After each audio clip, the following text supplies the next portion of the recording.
Oke, selamat datang lagi di channel saya, Gabriel. Di channel ini kita akan ngebahas mengenai masalah-masalah real dan juga membahas mengenai komentar-komentar yang ada di video-video saya atau di video-video lain, menanggapinya dengan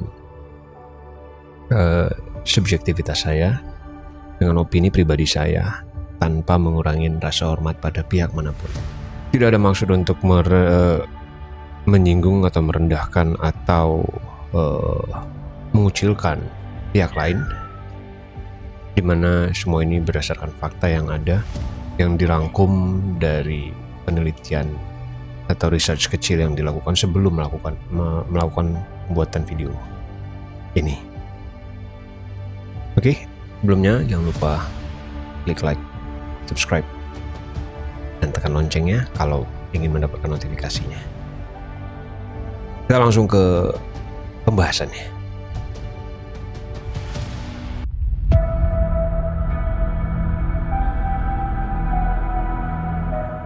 Masih di channel Gabriel. Di video kemarin mengenai vonis yang dijatuhkan Vatikan kepada SSPX di Swiss, ya, ada sebuah komentar yang sangat menarik yang saya rasa perlu kita bahas di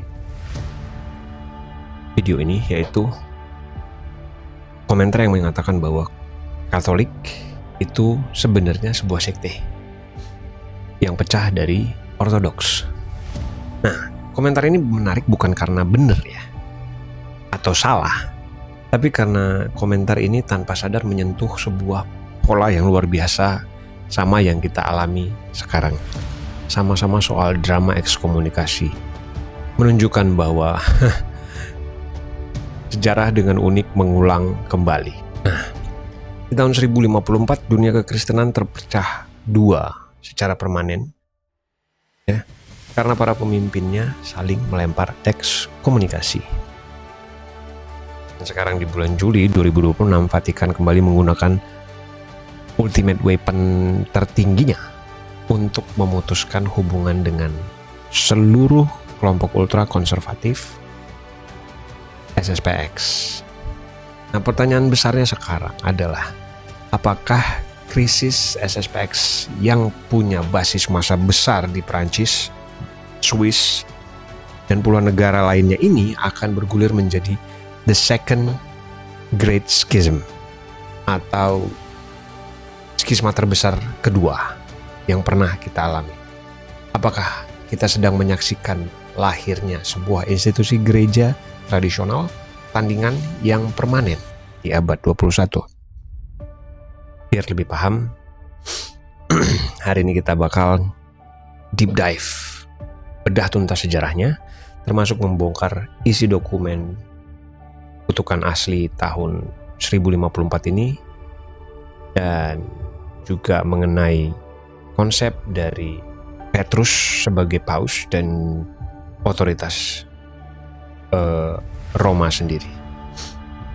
Karena dari itu jangan kemana-mana, siapkan kopinya karena ini adalah, saya rasa ini bakal menjadi sebuah video yang cukup panjang.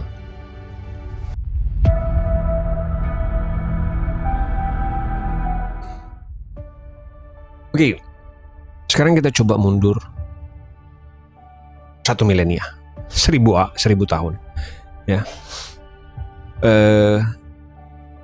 Selama 1000 tahun pertama, gereja di barat yaitu Roma dan gereja di timur yaitu Konstantinopel, ya, sebenarnya adalah satu gereja Kristen, bukan gereja Katolik, bukan gereja Ortodoks, tapi satu.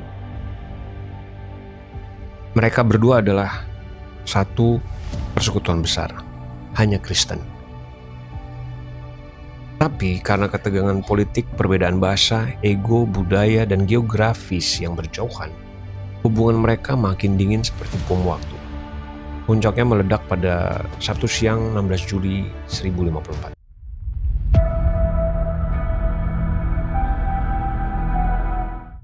Kita perlu ingat ya, posisi Konstantinopel dan juga posisi Roma itu keduanya adalah gereja-gereja terbesar pada saat itu.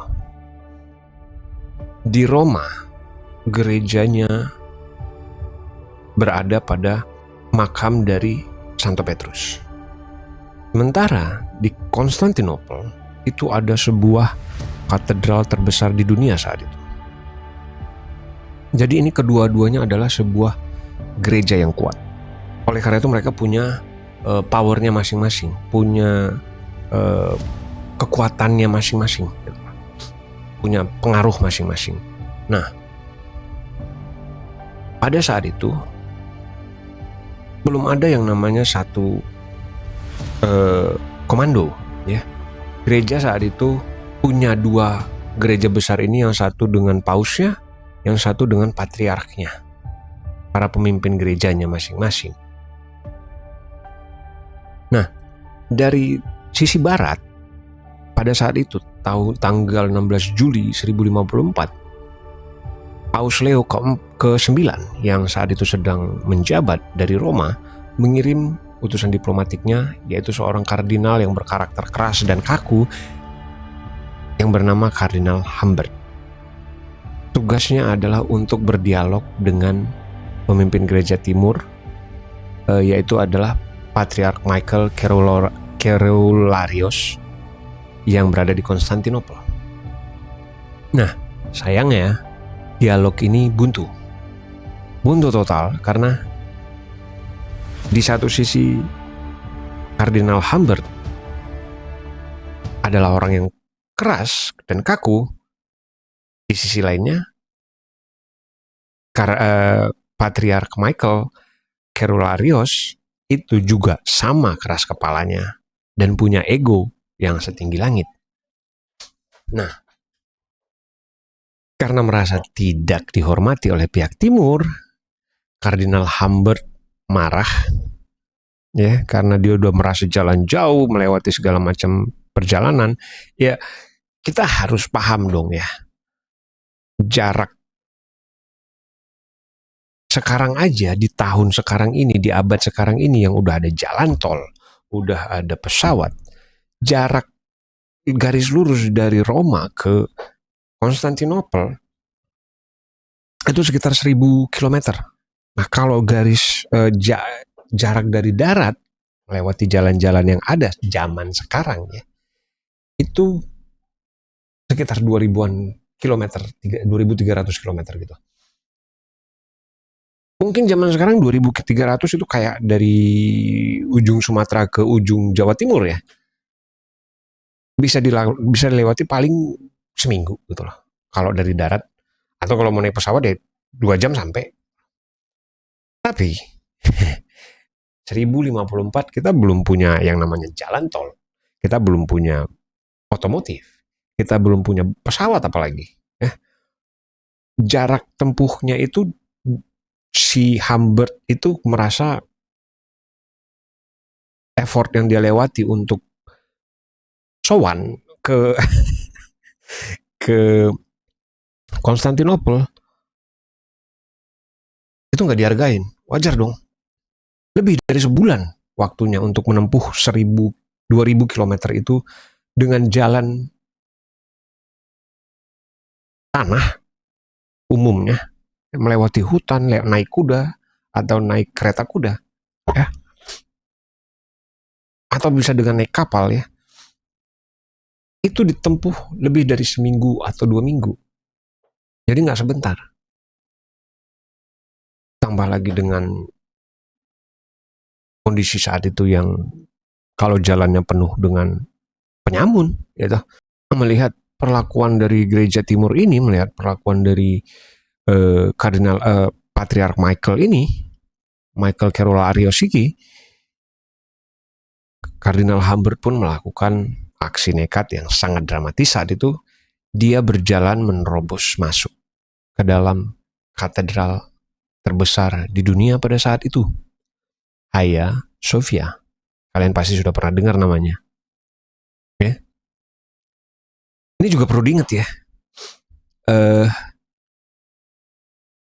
Kejadian ini tahun 1054.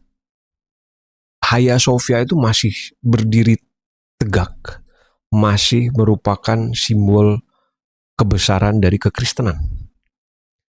Hagia Sophia itu adalah katedral terbesar. It's like the crown jewel-nya Kristen. Peristiwa ini terjadi 400 tahun sebelum kejadian The Fall of Constantinople atau kejatuhan Konstantinopel, di mana Konstantinopel itu jatuh ke tangan pasukan dari tentara Islam Ottoman Empire dan menganeksasi kota Konstantinopel dan mengubah Hagia Sophia menjadi masjid. Ya. Nah, kembali ke Humbert. Kardinal Humbert masuk ke Hagia Sophia tepat ketika itu kan Sabtu ya.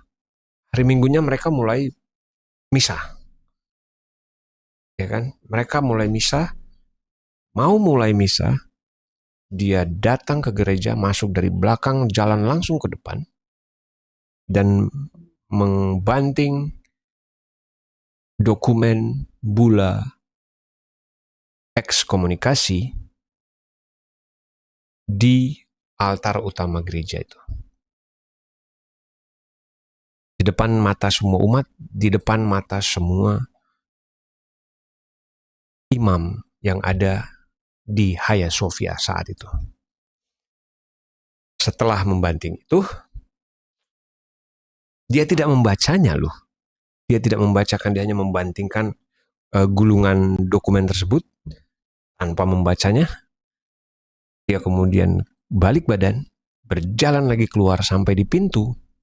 Kardinal Humbert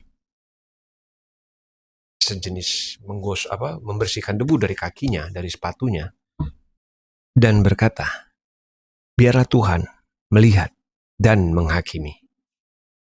Ya, oke. Apa itu dokumen bula, dokumen resmi dari Vatikan yang dibanting sama Kardinal Humbert yang disebut bula ekskomunikasi? Bula sendiri diambil dari bahasa Latin, ya, yang berarti logam bulat. Kata bahasa Latinnya adalah bula, B-U-L-L-A. Nah, apa itu? Jadi pernah lihat kan kalau nggak salah di Game of Thrones ya, kalau dia kirim surat resmi dia pakai lilin di wax ya itu namanya, ditaruh di atas kertas, kemudian dicap stempel. Nah, saking resminya dari Vatikan menggunakan stempel dalam bentuk logam panas. Ya, jadi itu zaman dulu kan belum ada yang tanda tangan digital dan segala macam. Gitu.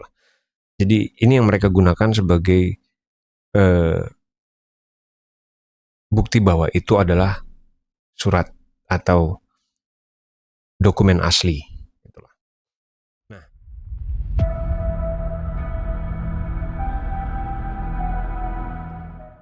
oke.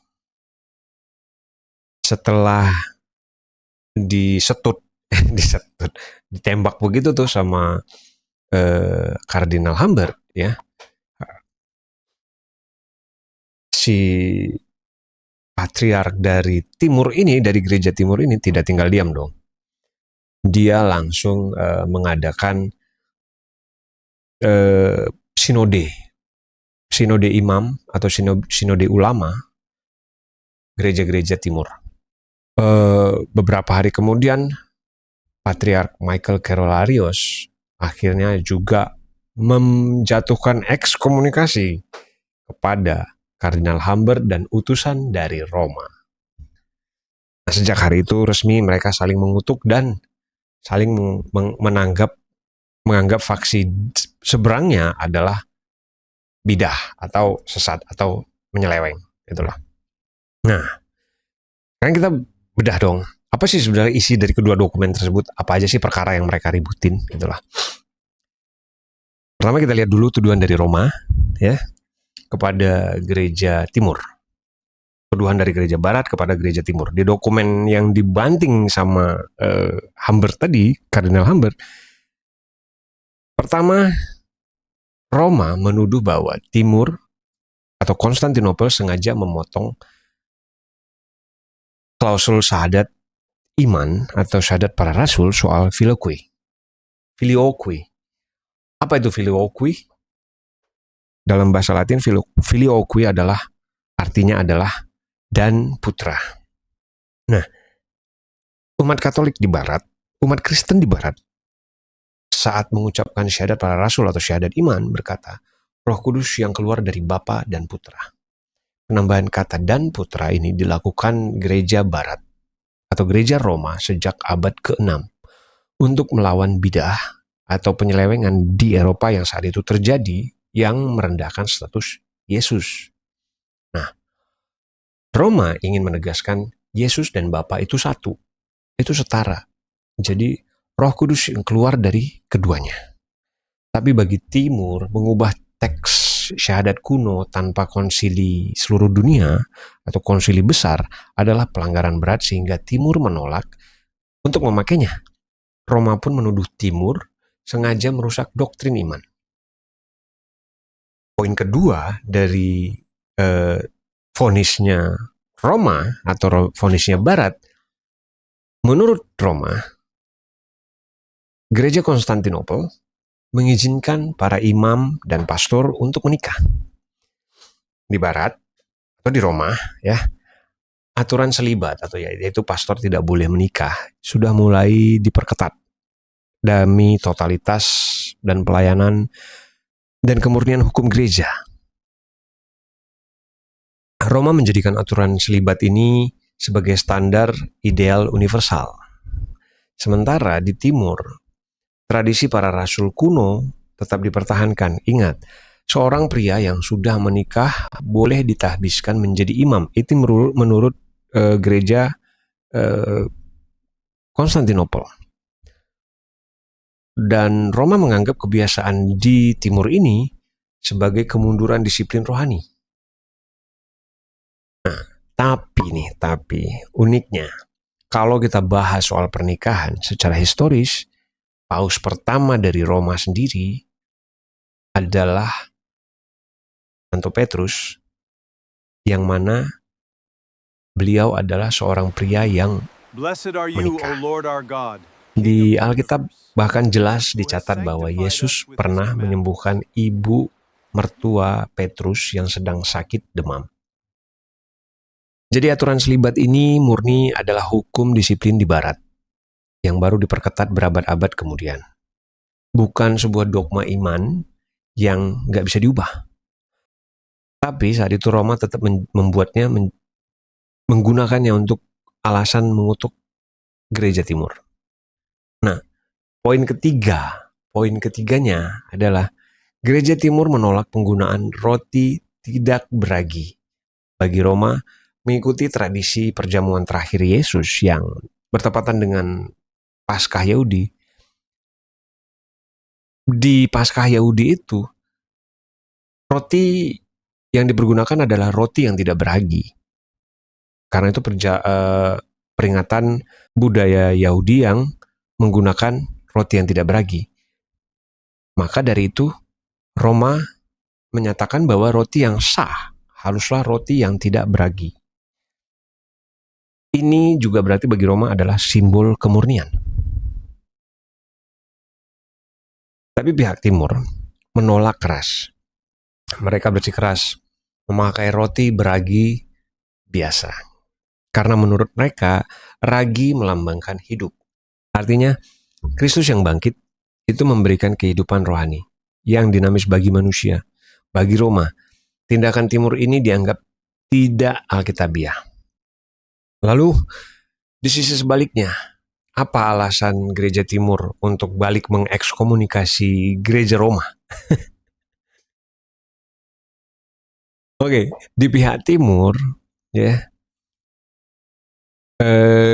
mereka menegaskan bahwa Roma lah yang sebenarnya keluar dari jalur asli para rasul. Alasan mereka, ya, tidak jauh beda sebenarnya. Roma lancang menambahkan kata filioque ke dalam syahadat secara sepihak tanpa konsili ekumenis bersama. yang dianggap mereka pada saat itu mengacaukan doktrin Tritunggal yang asli. Nah, menurut mereka, menurut Gereja Timur, Roma dianggap memaksakan tradisi lokal Barat seperti puasa di hari Sabtu dan roti tidak beragi ke seluruh dunia secara diktator, secara paksa. Dan yang paling fundamental adalah masalah otoritas dan suksesi Petrus. Roma mengklaim bahwa berdasarkan suksesi Petrus, Paus di Roma punya otoritas universal mutlak, kuasa hukum di atas seluruh bumi, sesuai prinsip ubi Petrus, ibi ecclesia, di mana ada Petrus, disitulah gereja. Sedangkan Timur bersikeras kalau Paus Roma itu cuma first among equals, yang pertama di antara yang sejajar atau yang setara. Hanya karena kehormatan sejarah saja ia dipilih menjadi paus. Tapi paus nggak punya hak hukum buat ngatur urusan internal keuskupan Timur yang dipimpin secara kolegial oleh patriark. Bicara soal suksesi Petrus dan otoritas Roma, banyak orang awam atau kritikus dulu sempat mempertanyakan, apa benar Petrus si nelayan dari Galilea itu memimpin dan dimakamkan di Roma? Secara arkeologis dan ilmiah, semua jawabannya adalah benar. Pada tahun 1940, Vatikan melakukan penggalian rahasia tepat di bawah altar utama Basilika Santo Petrus. Dan di sana, para arkeologi menemukan nekropolis atau kota kuburan Romawi kuno dari abad pertama.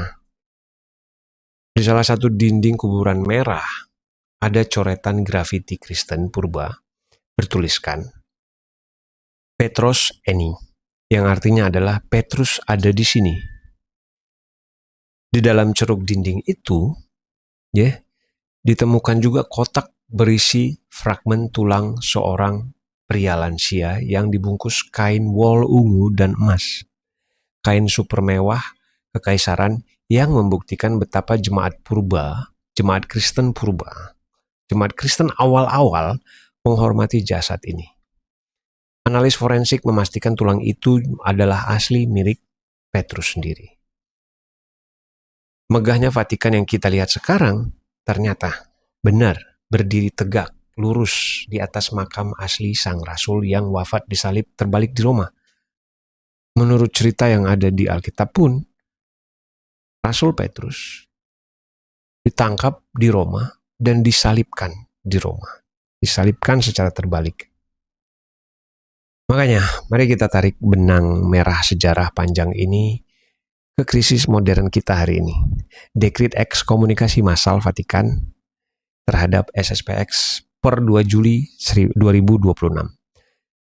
Apakah ini akan memicu lahirnya The Second Great Schism atau skisma terbesar kedua?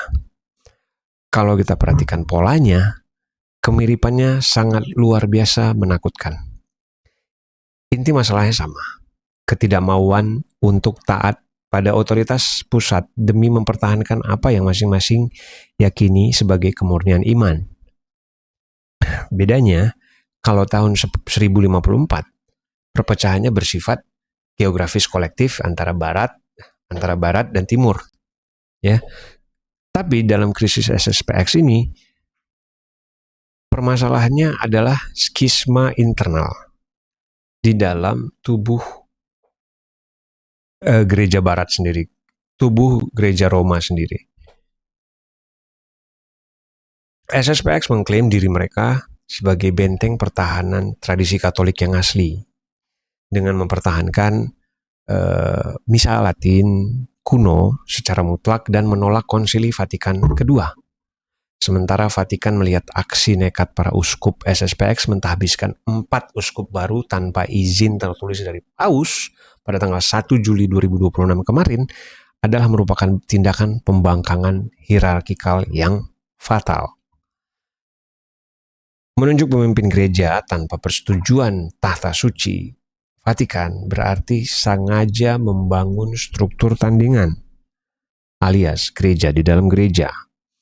Pertanyaannya, apakah SSPX bisa bertahan mandiri dan menjadi sebuah gereja besar terpisah di Prancis dan seluruh dunia? Kalau menurut saya sih, sangat bisa dan mungkin. Dan ini yang membuat krisis ini jadi begitu mengerikan dan digadang-gadang akan mendatangkan skisma modern terbesar. Kita perlu ketahui ya, SSPX itu bukan hanya sekedar sekte kecil yang beranggotakan 10 orang atau puluhan orang yang mengadakan misa di garasi rumah. Enggak. SSPX itu adalah serikat internasional loh.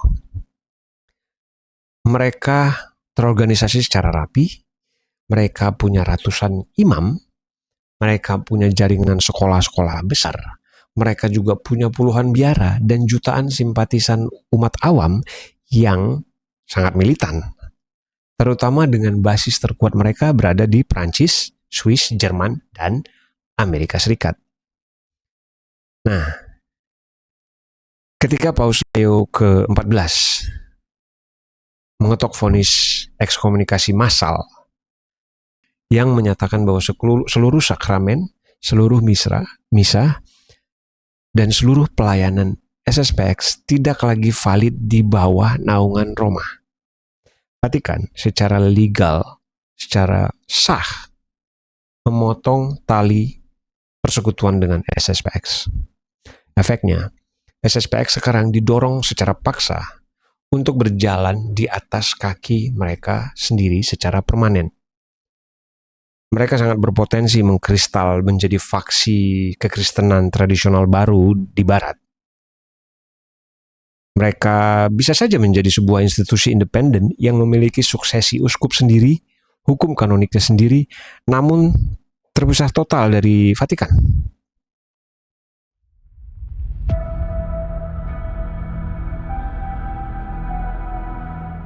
Well, history tends to repeat itself. Itu kata Mbah Kakung dulu. Sejarah itu selalu punya cara unik untuk berulang. Ketika kita melihat sejarah dan membahas mengenai skisma besar pertama ini atau The Great Schism di tahun 1054, loncat hampir 1000 tahun setelahnya, 911 tahun, 9/11, pada akhir, bukan pada akhir sih, pada tahun 1965, Paus yang saat itu menjabat, Paus Paul ke-6 dan dari Roma dan Patriark Athenagoras pertama dari Konstantinopel bertemu di Yerusalem. Mereka melakukan pertemuan dialog secara resmi, menandatangani deklarasi bersama untuk mencabut dan menghapus kutukan dokumen atau tuduhan-tuduhan ekskomunikasi yang dilakukan pada tahun 1054 dulu. Mereka setuju untuk menghapus semua itu dari memori sejarah gereja. Ini adalah salah satu kenapa kita jarang sekali mendengar permasalahan ini. Karena kedua gereja besar tersebut secara deklaratif mereka sama-sama setuju untuk menghapus kekelaman ini dari sejarah gereja mereka. Ya, butuh 900 tahun untuk menyembuhkan luka itu. Walaupun sampai sekarang secara administratif masih belum sepenuhnya bersatu kembali. Ya kita masih ngelihat Ortodok masih sendiri, Roma masih bertahan dengan Vatikan dia. Nah kini, di awal Juli 2026, sebuah luka baru yang sangat dalam resmi ditorehkan di jantung Katolik modern. Batas toleransi Vatikan habis karena pilar utama gereja yaitu ketaatan pada penerus Petrus dilanggar secara fatal. apakah akan butuh 900 tahun lagi bagi penerus SSPX dan Vatikan untuk merekonsiliasi, untuk saling mencabut ekskomunikasi ini? Well, sayangnya hanya waktu yang bisa menjawab.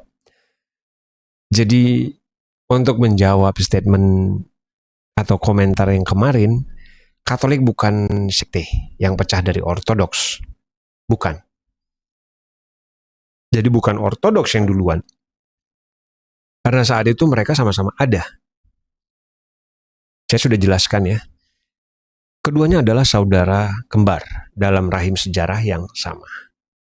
Namun aksi ekskomunikasi massal SSPX bulan ini ya membuktikan kepada kita bahwa skisma